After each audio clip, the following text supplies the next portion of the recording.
bienvenidos al programa Buscando el Reino de Dios, donde siempre buscamos la presencia de Dios en oración primero. Bendito Padre, te doy gracias, Señor, que es tu palabra que tiene poder, tu Espíritu que nos pone eso en la boca, para que la gente reciba testimonio del cielo. Y nos entender el testimonio de nuestros hermanos Pedro y Juan. En el nombre de Cristo oro. Amén. Seguimos hoy con el ejemplo de cómo es testificar de Jesucristo viendo el testimonio de los padres de la fe. Veremos la prédica del apóstol Pedro y Juan en Hechos capítulo 2, 3 y 4. Notaremos que hubo un evento en cada ejemplo que dio para poder predicarles a la gente.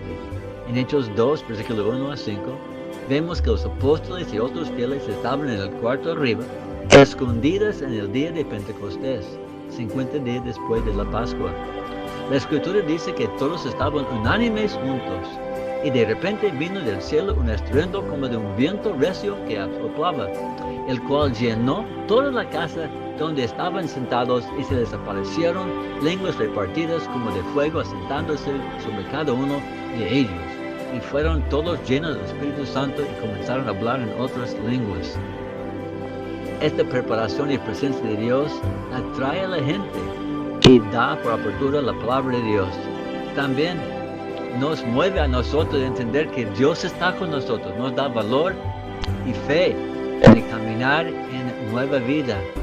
Y también Dios mueve para que la gente escuche, con lenguas o sin lenguas extranjeras. Es importante que nuestra preparación permita que el poder de Dios se reciba y se manifieste según la voluntad de Él.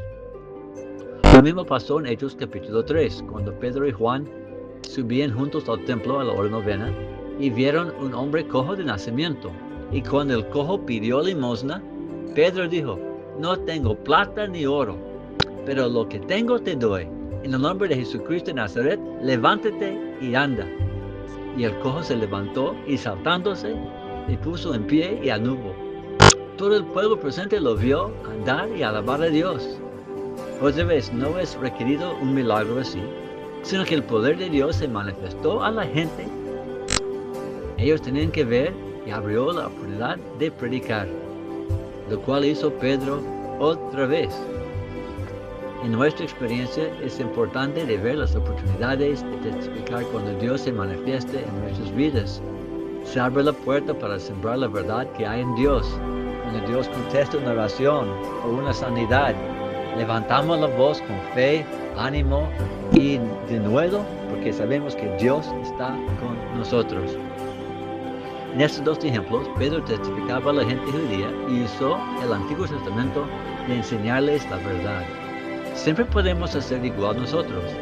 En capítulo 2, 21, Pedro citó la profecía en Joel capítulo 2, 28 al 32, de mostrar que las señales de las lenguas eran profetizadas para los últimos días y es obra de Dios. Poesía es aquel entonces. Pedro aplicó la escritura de Joel para los últimos días. Sigue siendo aplicable y verdad para hoy. Dios sigue derramando su espíritu en sueños y visiones y es una base de poder testificar de la palabra revelada de Dios hoy en día. También en capítulo 2, versículos 25 al 28, Pedro otra vez usó la profecía del rey David de Salmos 16, 8 al 11, donde David dice a Dios: ¿por qué no dejarás mi alma en el Hades, ni permitirás que tu santo vea corrupción? Versículo 27 en el libro de Hechos, hablando de que David sí murió y su sepulcro está allí, pero Jesús es el santo y Dios no dejará su alma en el Hades y su carne no verá corrupción. Así que en versículo 32 Pedro testifica que él y todos los apóstoles son testigos de esta maravilla. La profecía de Salmos se cumplió en Cristo.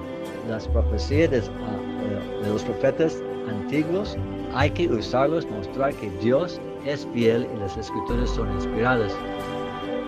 Cuando testificamos, nosotros también debemos mostrar la presencia de Cristo en nuestra vida, porque su alma no está en el Hades ni la tierra, hablando de Jesús. Eso hacemos por la presencia de su Espíritu, los milagros que Jesús hace por nuestras oraciones y nuestras manos. todo que testifique que Él, Jesús, vive.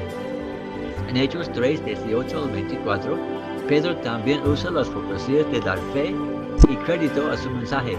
En versículo 18 dice que todos los santos profetas anunciaron que Jesucristo había de padecer.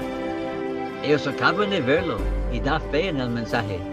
Para nosotros también podemos usar las mismas profecías y también lo del recogimiento de la casa de Israel a su propia tierra, que comenzó desde 1918 con la declaración de Balfour y 1948 con el Estado de Israel siendo creado y el retorno de Jerusalén en 1967 para tomar posesión, lo cual cumple la profecía de Cristo en Lucas 21, 24, que Jerusalén sería hollada por los gentiles hasta que los tiempos de los gentiles se cumplan. Eso ya sucedió. Dios está volviendo a cumplir los pactos que hizo con la casa de Israel. En Hechos 3, 22, Pedro cita a Moisés, que Dios iba a levantar un profeta en sus hermanos como él. A este profeta tenían que oír en todas las cosas. Jesús entonces fue profetizado en más de 300 escrituras en el Antiguo Testamento. Es importante de usarlos. Pedro seguía citando a los profetas en versículo 24, diciendo todos los profetas desde Samuel en adelante, cuantos han hablado, también anunciado estos días. Jesús siendo el Mesías no es un asunto secundario en las escrituras. Es el punto principal y el punto mayor. Y debemos usar la palabra de Dios para demostrar que Jesús es el Mesías. La parte central del mensaje de Cristo es que estamos en rebelión contra Dios y debemos arrepentirnos o pereceremos. Este mensaje es enunciado con claridad. En Hechos capítulo 2, 36, Pedro dice, este Jesús que vosotros crucificasteis, Dios le ha hecho Señor y Cristo. Esto tenemos que declarar nosotros también. Nuestros pecados han sido puestos sobre el alma de Jesús y Él murió por nosotros. Somos culpables tanto como ellos por su muerte. No le pedimos que fuera crucificado como los judíos en Jerusalén, pero la paga de nuestro pecado es la muerte, como dice Romanos 6:23. Igual como le fue dicho a Adán en el huerto en Génesis 2:17, cuando dice, el día que comieres del árbol de la ciencia del bien y del mal, ciertamente morirás. Adán y Eva lo hicieron y nosotros también lo hemos comido. Nacemos con la naturaleza caída y carnal. Estamos separados de Dios. Necesitamos anunciar a la gente este peligro y juicio. El Espíritu convence al oyente de la verdad si está buscándola. Vemos que dijeron la gente a Pedro en versículo 37, capítulo 2, al oír esto, se compungieron de corazón y dijeron a Pedro y a los otros apóstoles, varones, hermanos, ¿qué haremos? La llamada al arrepentimiento es crucial y necesario.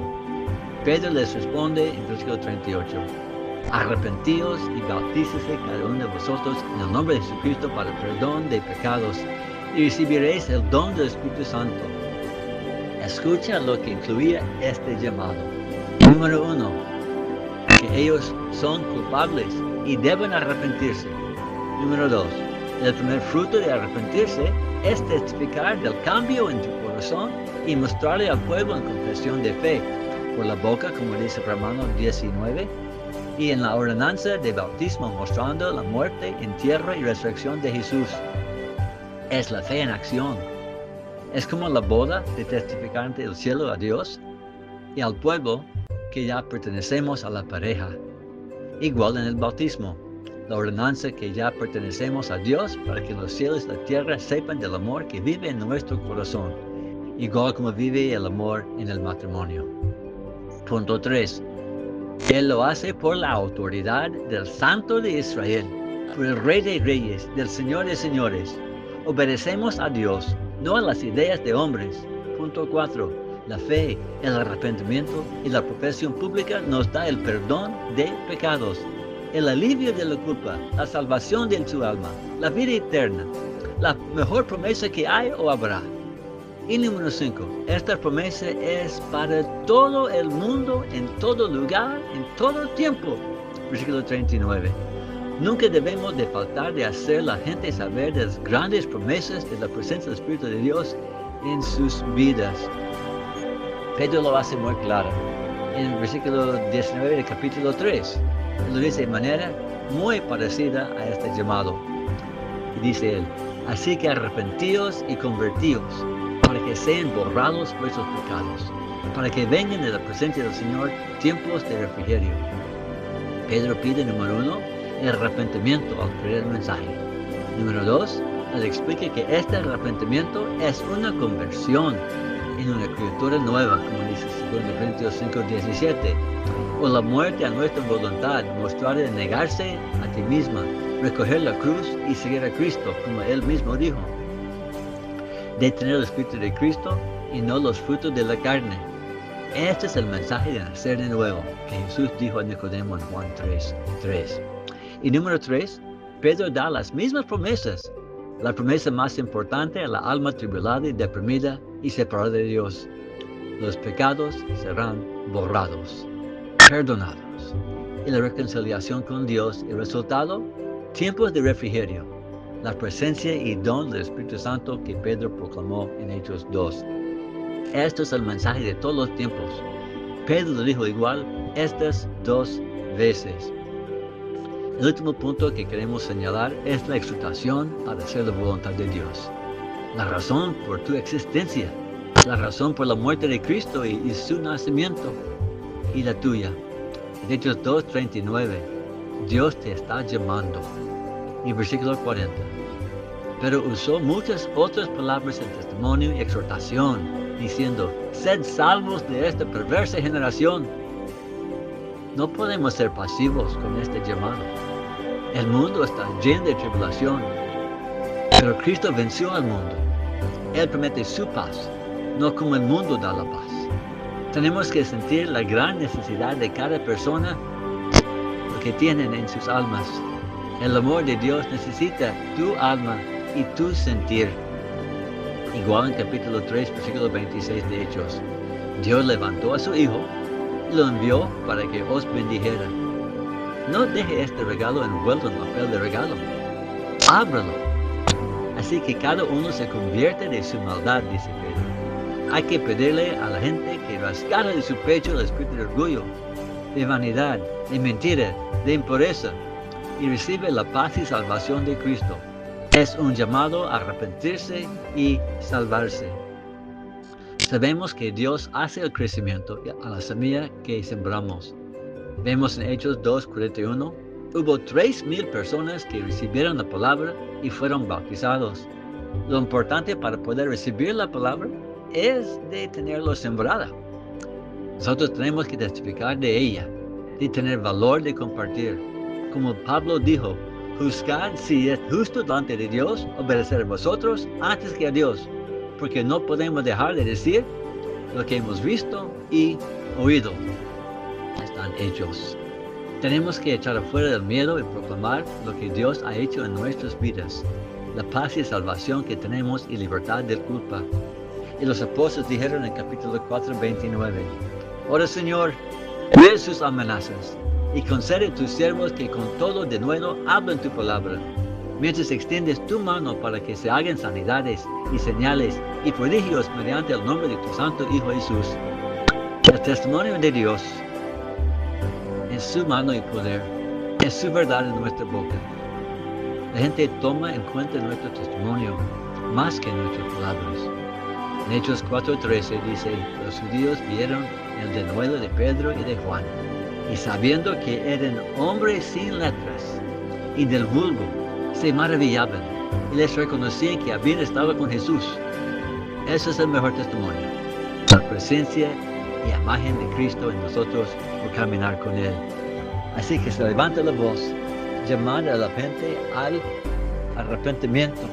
Y extiendes la promesa de Dios de perdón de pecado por un ser nueva criatura y hacer su promesa y su profesión de fe ante el público, ante el cielo en el bautismo.